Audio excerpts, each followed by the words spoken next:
Odisha फेरिछि Dakota. प्रबाद पुरुष विजु पट्टनायक ऐतिहासिक स्मृति बहन करुथिबा डाकोटा विमान आज ओडिशा रे दीर्घ वर्ष कलिकतार नेताजी सुभाष चंद्र बोस आंतर्जातिक विमान बंदर रे विपर्यस्त अवस्था रे पड़ी रहिथिबा एई डाकोटा विमान को ओडिशा आनिबा परे एहाकु साधारण लोके स्वागत करिथिले। एहाकु 3टी ट्रलर सहायता रे ओडिशा अणा जाइछि।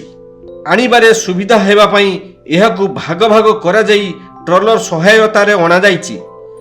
प्राय 8 टन ओजनर एही डाकोटा विमान को आनिबा पई राज्य सरकार दीर्घ दिन धरी प्रयास करुथिले।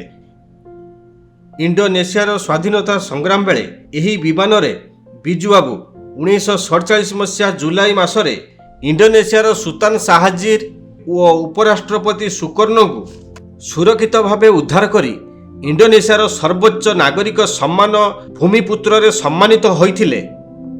तेणु एही विमानर महत्व ओडिशा पई अद्वितीय अटे। That this legendary aircraft of Biju Babu's has finally returned to Odisha. He had many historic exploits in this aircraft, the greatest of which was when he flew to Indonesia through the Dutch blockade, and the only other person in the aircraft was my mother, who was his co-pilot. सेतेबेले बिजू पट्टनायक 4टी Dakota विमान किनिथिले ओ 10टी विमान को lease रे आनी सर्वमोट 14टी विमान को नहीं कलिंग एयरबेस रो स्थापन करिथिले।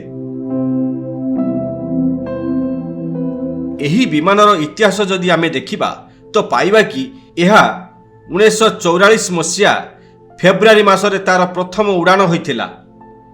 युद्धर व्यवहार पाई तैयारी करा जाइथिबा एही विमानटी को युद्ध परे इंडियन ओवरसीज नामक एक प्राइवेट कंपनी एहाको किनिथिला। परे एहाको नालंदा एयरबेस को बिकी दिया जाइथिला एवं तापरे एहाको किनिथिला air survey of India.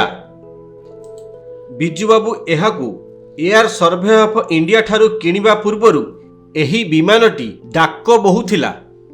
Biju बाबूंक मृत्यु परे एही विमानटी कलिकतार नेताजी सुभाष चंद्र बोस विमान बंदर रे 55 वर्ष धरी पड़ी रहिथिला। बिजू बाबूक स्मृति सह जड़ित एही ऐतिहासिक विमान को ओडिशा अणा जाइछि एवं एहाकु पुनर्संगठित करा जाई सर्वसाधारणक निमंते प्रदर्शित करा जिवो। 2017 मसीहारू राज्य सरकारक प्रयास और केंद्र सरकारक सहयोग रे एहा संभव होई परिछि। एहार लंब प्राय 64.8 फुट होइथिबा बेले डेना को मिसाई एहा 95 फुट हेबो। एणु एहाकु प्रदर्शित पई राज्य सरकार प्राय 1.1 एकर जमी जगाई दैछंती।